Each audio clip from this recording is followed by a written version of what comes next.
नमस्कार। आज नवांश चक्र के ऊपर बात करेंगे। इसको D9 चार्ट भी कहा जाता है और इसका प्रेडिक्शन में बहुत ज़्यादा उपयोग होता है और इसे करना भी चाहिए। अब हमें पता है कि जो हर राशि होती है ये एवरी साइन 30 डिग्री का होता है। इस 30 डिग्री को यदि हम डिवाइड करते हैं 9 पार्ट्स के अंदर, तो हमें पहला है कि एक एक पार्ट जो होगा 3 डिग्री 20 मिनट का आ जाएगा, या आप इसको कह सकते हैं कि 33.33 डिग्री। यही हम जब नक्षत्रों के पद जब हम सीख रहे थे कि हमने जब पद और नक्षत्र और राशि के बारे में पढ़ा था, तो एक पद की वैल्यू भी एक नवांश की वैल्यू के इक्वली होती है। तो राशि को जब हम 9 भागों में विभाजित कर रहे हैं तो हमें एक एक नवांश मिल रहा है।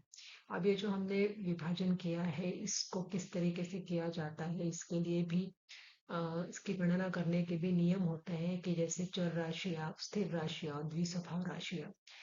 ये जो मैंने आपको पहले बताई थी कि जो चर राशि 1, 4, 7, 10, द्विसभाव राशि जो है वो 3, 6, 9, 12 और स्थिर राशियाँ जो है वो 2, 6, 8 और 10 होती है। 2, 6, 8 और 11 होती है, सॉरी। तो ये हमने इन राशियों को विभाजन किया है। उसी प्रकार से अग्नि तत्व, पृथ्वी तत्व, वायु तत्व, जल तत्व की राशियां भी होती है। ये सब हम अब जानते हैं, तो इस पे भी हम चर्चा ना करते हुए आगे बढ़ते हैं। तो जब हम देखते हैं किसी भी राशि चार्ट के अंदर कि कोई ग्रह जो है वो किस डिग्री पे बैठा है, किस साइन में बैठा है, तो उस हिसाब से उसके नवांश की गणना की जाती है। यदि स्थिर राशि में बैठा हुआ है तो स्थिर राशि से 90 पोजीशन से नवांश की गणना होती है। मूवेबल साइन में बैठा है तो वहीं से उसकी गणना शुरू हो जाती है, और यदि डुअल साइन में या द्विस्वभाव राशि में बैठा है तो उससे 5th पोजीशन से नवांश की गणना की जाती है। तो इसके बारे में डिटेल में चर्चा फिर कभी करेंगे। अभी हम नवांश चार्ट क्या होता है और इसका हम किस तरीके से उपयोग अपना वैवाहिक सुख को देखने के लिए कर सकते हैं, उसके ऊपर हम फोकस करेंगे। तो नवांश चार्ट का उपयोग इस तरीके से आप समझ सकते हैं कि वह जो है अपना राशि चार्ट या D1 चार्ट, यदि वो पेड़ है तो उसके जो फल है वो नवांश चार्ट है। तो यदि हमने D1 चार्ट देख लिया और नवांश चार्ट को नहीं देखा, नहीं कंसिडर किया और प्रेडिक्शन दे दिया, तो उसमें गलती होने की संभावना बहुत ज्यादा होती है।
इस तरीके से हम देख सकते हैं कि हमारे पास कुल 12 राशियां हैं, तो 12 राशियों के यदि टोटल नवांश देखे जाएंगे तो 108 हो जाएंगे। अब इन्हें कैलकुलेशन के लिए आप सॉफ्टवेयर का इस्तेमाल अभी कर सकते हैं। अभी हम समझने के ऊपर फोकस करते हैं। इसके बाद एक चीज जो जर्मनी में ली जाती है नवांश चार्ट के बारे में, तो उसमें आत्मा कारक ग्रह की स्थिति नवांश चार्ट में देखी जाती है। और हम सभी जानते हैं कि डिग्री वाइज यदि हम ग्रहों को जमाते हैं तो उनको एक अलग अलग नाम दिया गया है। इसमें सबसे अधिक डिग्री वाला जो ग्रह होता है वो आत्मा कारक या अमात्य कारक इस तरीके से चलता जाता है। सबसे जो कम डिग्री का होता है उसको दारा कारक, ज्ञाति कारक इस तरीके से भी कहा जाता है। तो आत्मा कारक की स्थिति नवांश चक्र में जो होती है उस हिसाब से हमारी आत्मा की इच्छा या हमारा सोल पर्पस या हमारा लाइफ पाथ या लाइफ पर्पस डिसाइड होता है। और ये जो आत्मा कारक ग्रह रहता है नवांश कुंडली में, उसको कारकांश भी कहा जाता है। ठीक है। इसके बाद नवांश चक्र के जो लग्न है उसको लग्नांश भी कहा जाता है। नवांश चक्र का लग्न या लग्नेश, इस तरीके से भी आप इसको कह सकते हैं। तो आप जानते हैं कि नवांश चक्र का उपयोग जो है किस तरीके से किया जाता है। नवांश चक्र का उपयोग करने के कुछ नियम होते हैं, उन नियमों को समझने की हम कोशिश करते हैं। नवांश चार्ट हमारे सामने आता है तो कुछ बेसिक रूल्स हमें पता होने चाहिए उसे स्टडी करने के लिए। तो सबसे पहले तो हम ये देखें कि जो हमारा D1 चार्ट का लग्नेश है वो नवांश में 6, 8, 12 में ना गया हो, अन्यथा व्यक्ति को काफी संघर्ष करना पड़ता है। या आप यूँ कह सकते हैं कि यदि वह वर्गोत्तम है लग्न, तो 6, 8, 12 में जाने के बाद भी व्यक्ति संघर्षों के बाद सफलता उसे मिल सकती है। लेकिन दूसरी कंडीशन में संघर्ष के बाद भी सफलता मिलेगी या नहीं, इसकी गारंटी नहीं होती है। और ना ही हम 6, 8, 12 के जो डॉट्स है उनका नवांश के लग्न के साथ संबंध हो, ये दो चीजें हमें चेक करने की जरूरत जरूर होती है। कई बार हमें देखने में आता है कि राशि चार्ट में ग्रह उच्च का होता है, लेकिन हम देखते हैं कि उसकी जब दशा भुक्ति आती है तो हमें उसमें अच्छे परिणाम नहीं मिलते हैं जितने की अपेक्षित है। तो इसे हमें D9 में चेक करना चाहिए कि क्या यह ग्रह जो हमें राशि चार्ट में उच्च का दिखाई दे रहा है वो नवांश में भी उच्च का है। क्या वो पीड़ित हुआ है? ऐसा तो नहीं है कि वो नवांश में जाके नीच का हो गया या पीड़ित है तो वह उसके भुक्ति काल दशा में अच्छे परिणाम नहीं देगा। इसे भी चेक करने की जरूरत है। उसके बाद यह भी देखना चाहिए कि जो राशि चार्ट का से नवांश चार्ट का लग्न जो है वो केंद्र त्रिकोण में है या 6, 8, 12 में गया है। मतलब राशि चार्ट का जो लग्न है वो नवांश चार्ट में जाके चेक करें, क्या वह केंद्र त्रिकोण में गया है तो ये बहुत अच्छा है, अच्छी स्थिति है, मतलब उसमें हमें अच्छे परिणाम मिलेंगे। लेकिन यदि वो 6, 8, 12 में लग्न गया है तो अगेन व्यक्ति को काफी संघर्ष करना पड़ेगा और सफलता जो होती है अनपेक्षित होती है समटाइम्स। बाकी हमें कुंडली देखने के बाद ही रिजल्ट हम बता सकते हैं। इसके बाद एक चीज और भी देखने में आती है कि किसी भी ग्रह की दशा या भुक्ति जब हम चेक कर रहे हैं तो उसे ये देखिए कि राशि चार्ट में उस ग्रह की जो स्थिति है, क्या उस स्थिति से वह 6, 8, 12 में गया है नवांश में। मान लीजिए कि मंगल यदि उच्च का है, राशि चार्ट में बैठा हुआ है 4th हाउस में, रोचक योग का निर्माण कर रहा है, मंगल की दशा आने के बाद हम 4th हाउस से जुड़े हुए रिजल्ट्स की अपेक्षा रख सकते हैं।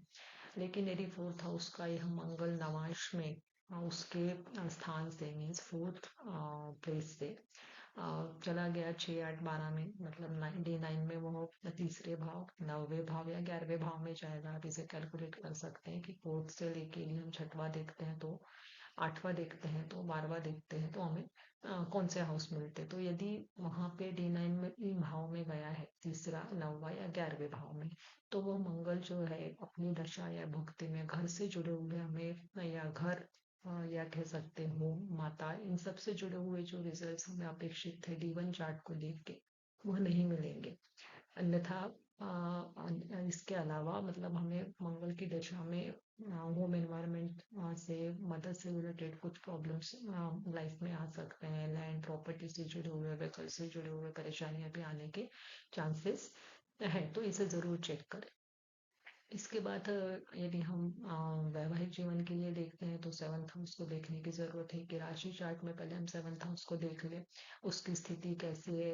राशि चार्ट में D1 राशि चार्ट में जो लग्नेश है उसकी स्थिति कैसी है, शुभ ग्रहों से दृष्टि युति संबंध बना रहा है या नहीं बना रहा है, और वह उच्च का है होने के बाद भी यदि अस्त हो जाए तो भी उतने अच्छे रिजल्ट नहीं देता है। तो ये सब चेक करना चाहिए। ये एक बेसिक नियम है नवांश चार्ट को स्टडी करने के लिए। अलग अलग जो मैटर्स रहेंगे उसके नवांश चार्ट को हम अलग तरीके से रीड करते हैं, पर ये जो वीडियो मैंने बनाया है ये happiness of married life through Navamsa है, इसके ऊपर बेस्ड, तो आइए हम उस पर फोकस करें।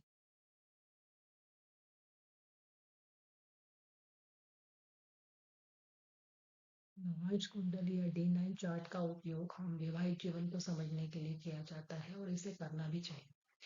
ये मुख्य चार्ट है वैवाहिक जीवन को समझने के लिए। इसके अलावा करियर के लिए भी इसका उपयोग किया जाता है। तो अभी हम फोकस करेंगे नवमांश चार्ट का वैवाहिक सुख के साथ क्या संबंध है।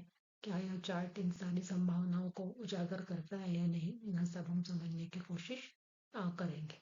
नवांश चार्ट आपको अपने लाइफ पार्टनर के बारे में बहुत सारी जानकारी दे देता है, जैसे उनका उस का दिखना, उसका व्यवसाय क्या होगा, आदतें, स्वभाव, काफी चीजें हैं जो हम नवांश चार्ट से पता कर सकते हैं।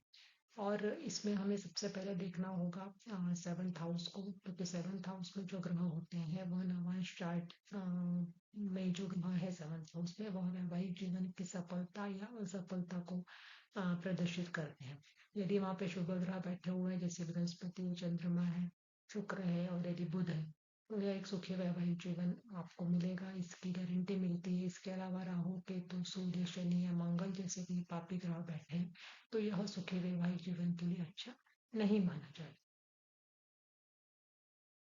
के अलावा जो हमें नवांश चार्ट में देखना चाहिए वो सेवन्थ हाउस के लॉर्ड की स्थिति, सप्तमेश की स्थिति बहुत महत्वपूर्ण होती है। यदि वो किसी तरीके से पीड़ित अवस्था में है या दुर्बल हो गया है, नीच का हो गया है, तो यह भी आपके वैवाहिक जीवन में समस्याएं उत्पन्न कर सकता है। यह सप्तमेश जो है वह शुभ ग्रहों के प्रभाव में राहु, मंगल, शनि, सूर्य, केतु इनके साथ बैठा हुआ है दृष्टि युति संबंध बना के, तो इसमें भी आप समस्याएं देख सकते हैं। इसके अलावा यदि यह सप्तमेश नवमांश भले जीवन चार्ट में नीच का है, लेकिन नवांश में जाके यदि वो उच्च का है, शुभ ग्रहों के साथ है, शुभ ग्रहों की युति में बैठा, अच्छे भाव में बैठा है, केंद्र त्रिकोण में बैठा हुआ है, तो यह आपके सफल वैवाहिक जीवन की गारंटी होती है। इसके अलावा हमें नवांश के लग्न स्वामी को बिल्कुल नहीं भूलना चाहिए। लग्न स्वामी नवांश में यदि उच्च का होकर बैठा है, भले ही वो डीवन चार्ट में नीच का है, एफ्लिक्टेड है, लेकिन नवांश में यदि उसकी स्थिति में सुधार आ जाता है, तो डीवन से देखने पर हमें प्रारंभ में ऐसा लग सकता है कि इस व्यक्ति को वैवाहिक सुख नहीं मिलेगा या वैवाहिक जीवन में तनाव है, लेकिन नवांश चार्ट इस स्थिति को बिल्कुल उल्टा कर देता है कि जो हमें ऊपर से दिख रहा है वह सच में ऐसा नहीं है, तो इसे भी देखने की जरूरत है। इसके अलावा हमें देखना होगा शुक्र की स्थिति, क्योंकि शुक्र जो है वो विवाह का कारक माना जाता है। शुक्र किसी भी पीड़ित अवस्था में है या नीच का शुक्र है, जैसे कन्या राशि का शुक्र है, तो ये अच्छा नहीं माना जाएगा। वृश्चिक और मिथुन का शुक्र भी नवांश में अच्छा नहीं माना जाता है। तो शुक्र यदि अशुभ ग्रहों के प्रभाव में है, जैसे राहु या केतु के साथ है, तो सूर्य के साथ है, तो यह स्थिति भी वैवाहिक जीवन के सुख को बिगाड़ने का काम करती है।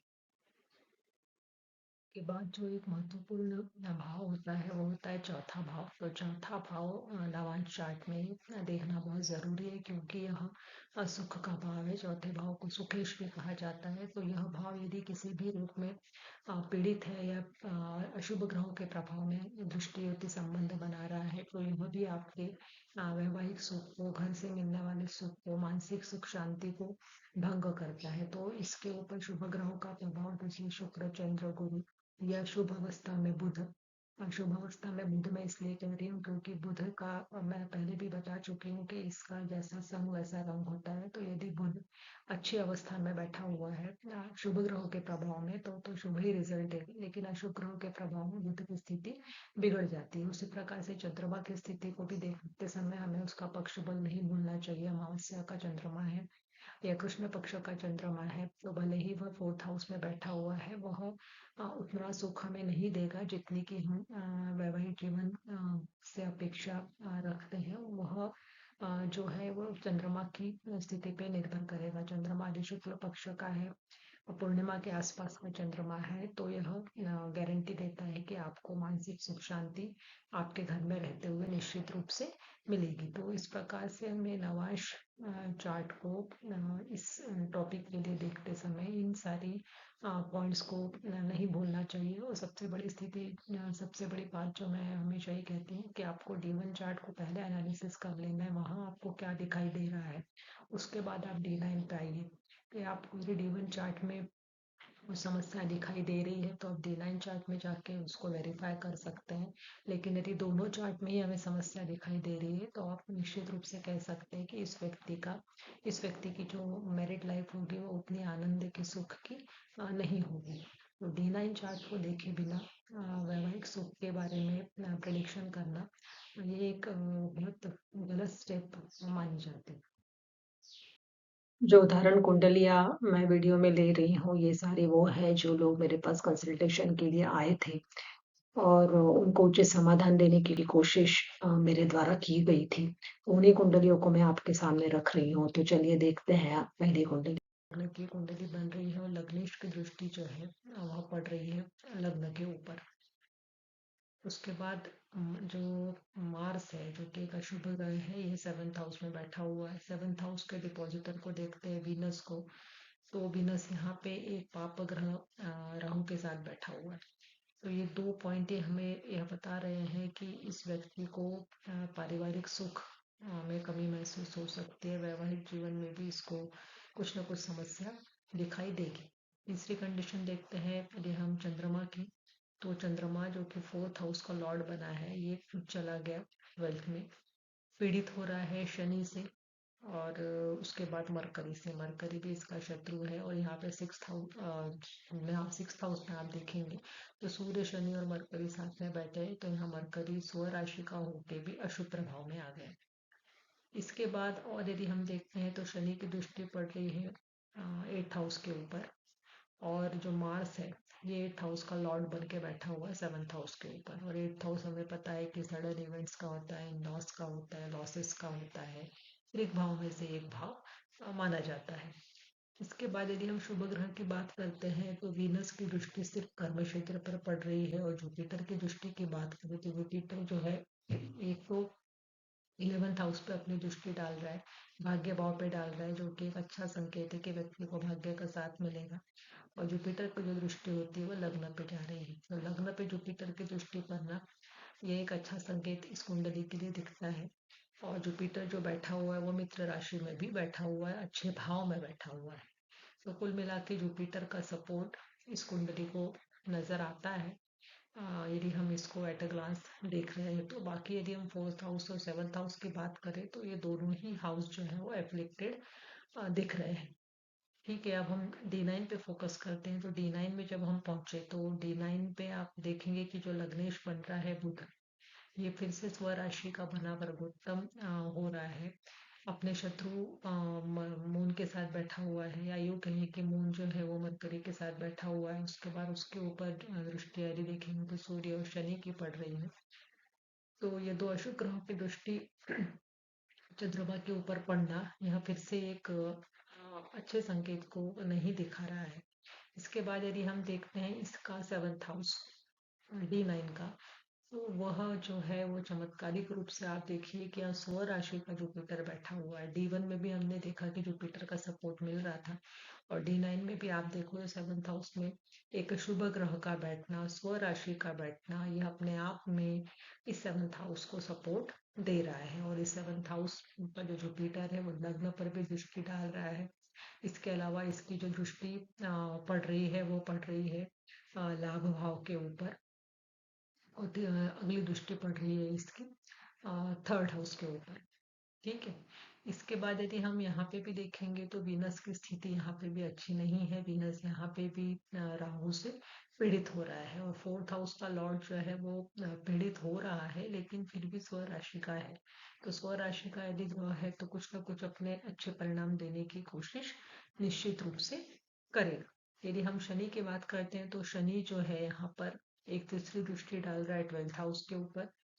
उसके बाद यदि आप देखेंगे तो 7वीं दृष्टि डाल रहा है ये 4th हाउस के ऊपर, जो कि घर के सुख को बिगाड़ने का काम करता है। और अगली दृष्टि डाल रहा है ये 7th हाउस के ऊपर।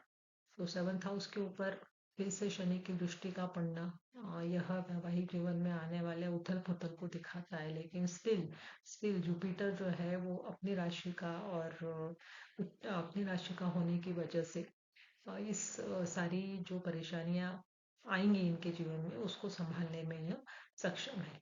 तो कहने का मतलब ये हो गया कि एक शुभ ग्रह का 7th हाउस में बैठना या शुभ ग्रह का 7th हाउस के लॉर्ड के साथ संबंध बनाना चार्ट को बहुत ज्यादा सपोर्ट देता है। इसके बाद हम देखते हैं अगली कुंडली को। यदि आप भी वैवाहिक जीवन से जुड़ी किसी समस्या का समाधान पाना चाहते हैं, अपनी कुंडली का विश्लेषण कराना चाहते हैं और किसी समस्या से यदि आप जूझ रहे हैं तो स्क्रीन पे दिए हुए व्हाट्सएप नंबर पे हमें संपर्क कीजिए, अपनी क्वेरी भेजिए। चलिए आगे देखते हैं एक और उदाहरण कुंडली।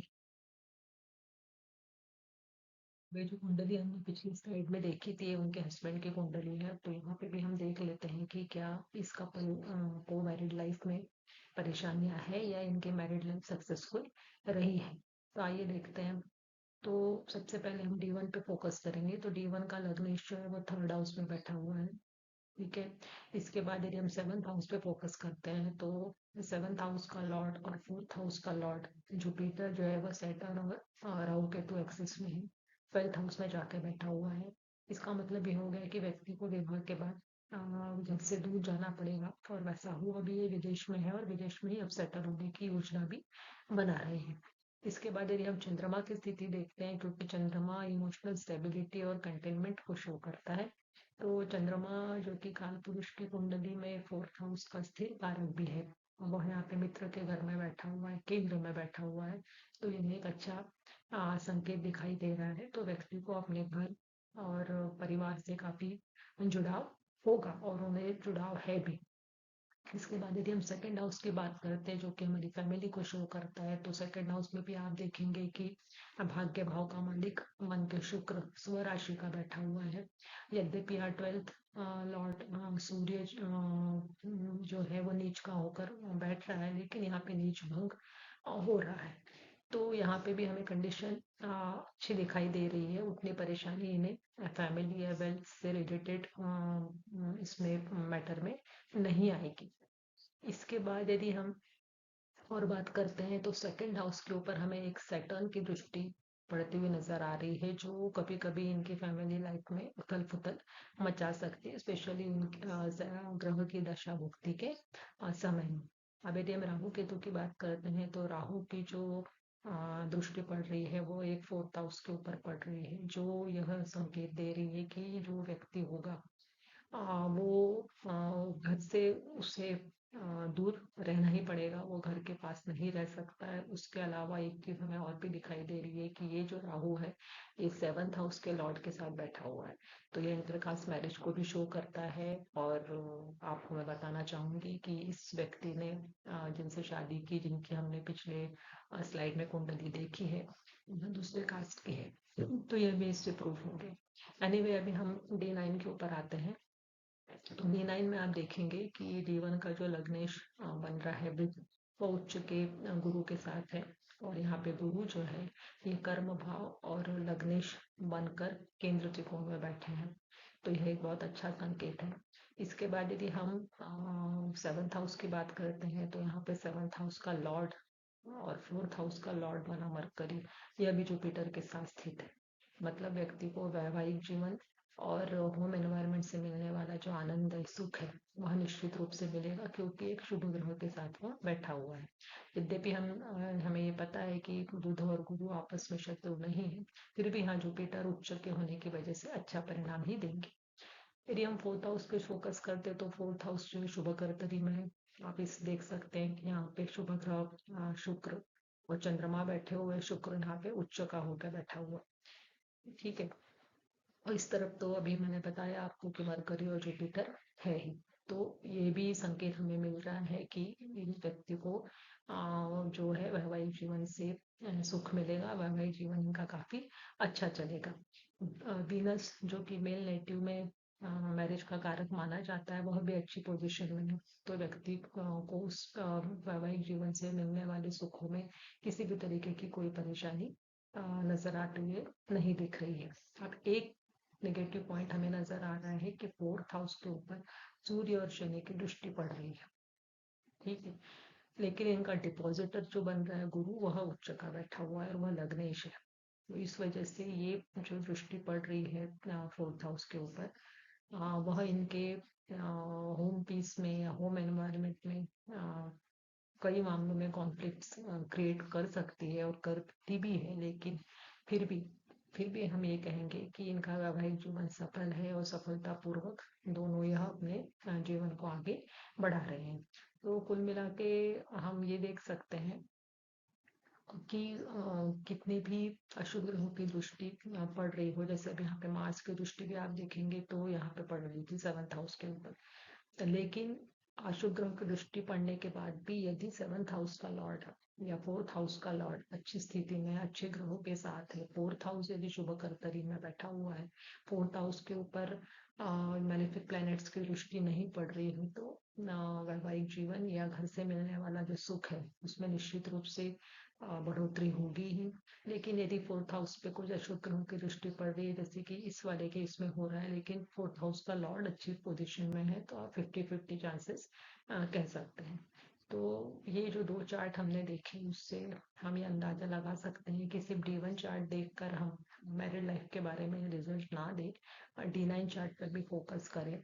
और स्पेशली जब हम मैरिड लाइफ की बात करते हैं तो हम कपल्स के दोनों के D9 चार्ट को हमें देखना चाहिए, और आ, देखने के बाद इस नतीजे पे पहुंचना चाहिए कि इसका हम परिणाम क्या देंगे, क्योंकि ऐसा हो सकता है कि किसी एक की पत्रिका में आपको पॉजिटिव रिजल्ट मिल रहा है, लेकिन दूसरे की पत्रिका में नेगेटिव रिजल्ट है, लेकिन बैलेंस बन के जिंदगी उदाहरण कुंडली स्क्रीन पर आ रही है जो कि मीन लग्न की कुंडली है। यदि लग्न की बात की जाए तो लग्न पे मंगल और शनि दो मैलिफिक प्लैनेट्स की दृष्टि है। लग्नेश जो है वो 8th में चला गया और राहु की दृष्टि उसके ऊपर पड़ रही है, तो व्यक्ति जो है वो काफी स्ट्रगलफुल लाइफ जिएगा। अप एंड डाउन इसके लाइफ में होते रहेंगे, लेकिन यह डटा रहेगा क्योंकि जो लग्नेश है वो गुरु बन रहा है। फोर्थ हाउस की बात करें तो फोर्थ में राहु का होना पीस ऑफ माइंड के लिए अच्छा नहीं है। बाकी कारकत्वों की बात अभी हम यहाँ पे नहीं कर रहे, लेकिन फिर भी इसके ऊपर गुरु की दृष्टि और शनि की दृष्टि भी पड़ रही है। तो शनि की दृष्टि होने की वजह से कुछ ना कुछ डिप्रेशन एज सच इनको लगता रहेगा अपने होम एनवायरनमेंट से, लेकिन गुरु इज सेविंग हियर। इस वजह से ये अपने घर में किसी भी तरीके की परेशानी होने के बाद भी खुश रह सकते हैं। इसके बाद सेकंड हाउस जो कि फैमिली का होता है उसके ऊपर भी यदि आप देखेंगे कि मंगल की दृष्टि पड़ रही है, जो कि लड़ाई झगड़े आर्गुमेंट्स ये सब चीजों को शो करती है, लेकिन again Guru is saving here. गुरु की दृष्टि जो है इन सारी चीजों से व्यक्ति को उबर के आने में काफी मदद करेगी।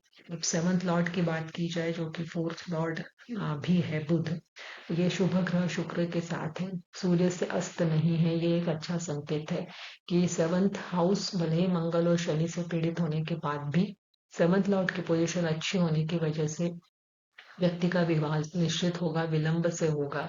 कुछ कॉम्प्लिकेशंस इसमें आ सकते हैं, लेकिन फिर भी जो रिजल्ट है वो मिक्स मिलने के चांसेस दिख रहे हैं। इसके बाद यदि लग्नेश की बात की जाए तो लग्नेश गुरु ये भी राहु के नक्षत्र में है, तो इस वजह से राहु से जुड़े हुए जो भी कारकत्व है इस व्यक्ति के व्यक्तित्व में हमें दिखाई देंगे। काफी मटेरियलिस्टिक अप्रोच इसकी हो सकती है टुवर्ड्स लाइफ, घूमना फिरना ऐशो आराम, इस तरीके का इसका रुझान जीवन के प्रति हो सकता है। चंद्रमा की बात की जाए तो चंद्रमा यदि हम देख रहे हैं तो ये चतुर्दशी के आसपास में अमावस्या के आसपास का ही दिखाई दे रहा है, तो चंद्र को भी बल नहीं है, उसके बाद वो केतु से भी पीड़ित हो गए। तो इमोशनल अनस्टेबिलिटी इस व्यक्ति को मिल रही है, मतलब इसका पीस ऑफ माइंड है दैट इज मिसिंग। इसके बाद मंगल से भी वो पीड़ित है। मंगल सेवंथ हाउस में रह के चंद्रमा के ऊपर दृष्टि डाल रहा है। ऐसे तो मंगल चंद्रमा का मित्र है, तो कर्म भाव में इन्हें इतनी परेशानी नहीं आएगी। कर्म स्थान में ये काफी करेज के साथ अपनी हिम्मत के बलबूते पे आगे बढ़ेंगे। लेकिन यदि हम मेंटल पीस की बात करें तो वहां से भी हमें दिख रहा है कि व्यक्ति मन से बहुत अस्थिर रहेगा, उतना हैप्पी नहीं रह पाएगा। अब यदि हम D9 की बात करते हैं तो D9 में हम देखते हैं कि जो D1 का लग्नेश है गुरु अगेन D9 में 8th हाउस में गया है।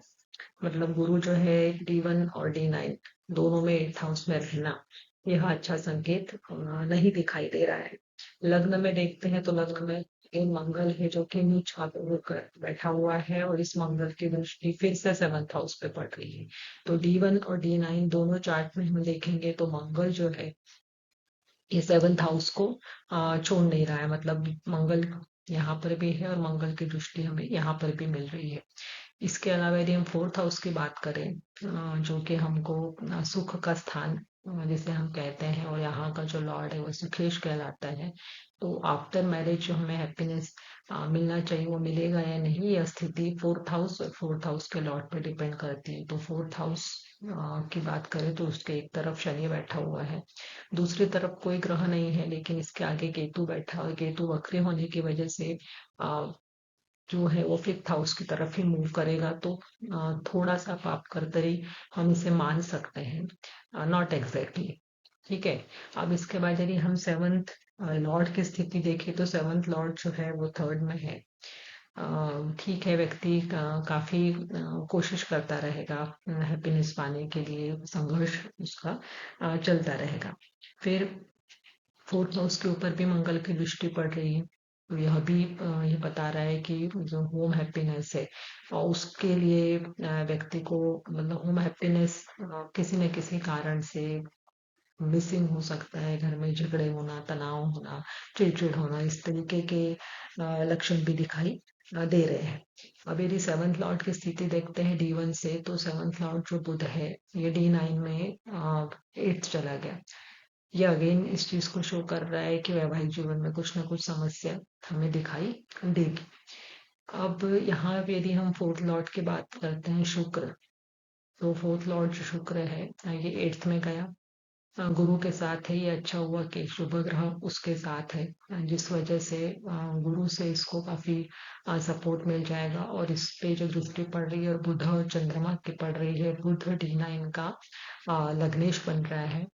तो और बुध जो है ये थर्ड हाउस का और ट्वेल्थ हाउस का लॉर्ड बन रहा है, तो लग्नेश की दृष्टि फोर्थ हाउस के लॉर्ड पे पड़ना ये एक अच्छा संकेत है। और गुरु का साथ में होना इस D9 चार्ट को काफी सपोर्ट दे रहा है, मतलब in spite of all problems in her married life, क्योंकि ये जातिका की पत्रिका है। Still because of benefic planet Venus and Jupiter, that is saving this chart. और ये जो जातिका है ये मतलब इनके साथ शादी के पहले इनके काफी प्रॉब्लम्स कुछ ना कुछ चलते रहे। फर्स्ट बार इनका जो है वो एंगेजमेंट हुआ, फिर वो टूट गया, फिर सेकेंड एंगेजमेंट हुआ वो भी टूट गया, फिर थर्ड टाइम इनका मैरिज हुआ। और उसके बाद भी अभी शादीशुदा जिंदगी में उतनी खुश नहीं है, लेकिन स्टिल वो अपनी फैमिली लाइफ को, मैरिड लाइफ को सेव करने के लिए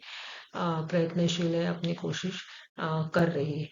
तो इस तरीके से हम देखेंगे कि नवाज चार्ट में यदि हम देखते हैं तो मैरिड लाइफ का हैप्पीनेस देखने के लिए फोर्थ हाउस और फोर्थ हाउस के लॉर्ड की स्थिति और D9 के लग्नेश की स्थिति यह देखना बहुत जरूरी होता है। इसके अलावा एक चीज इसमें और भी दिख रही है कि जो गुरु है, जो कि हम फीमेल नेटिव में विवाह के कारक के रूप में इसे गिनते हैं, उसका भी एट्थ हाउस में होना दोनों चार्ट में D1 में भी और D9 में भी यह भी ये बताता है कि सडन अप एंड डाउन इनके लाइफ में रिलेटेड टू मैरिड लाइफ आते रहेंगे, लेकिन स्टिल पुलिंग ऑन चल रहा है और जिंदगी चल रही है। इस वीडियो के साथ मैं आपसे गुजारिश करूंगी कि आप प्लेलिस्ट में जाकर ग्रह विचार, राशि विचार, नक्षत्र विचार के वीडियोस अवश्य देखिए, क्योंकि ये बेसिक्स है। यदि आपको ये सब चीजें क्लियर नहीं होंगी तो आप फलित पार्ट में उतना अच्छा काम नहीं कर पाएंगे। तो मैं उम्मीद करती हूँ कि आपको ये वीडियो पसंद आ रहे हैं और आप इन्हें लाइक भी कर रहे हैं, शेयर भी कर रहे हैं। आपके कमेंट्स जो होते हैं हमारा उत्साहवर्धन करते हैं, हमें मोटिवेशन मिलता है। तो अगले आने वाले वीडियो तक आप सभी का बहुत बहुत धन्यवाद। नमस्कार।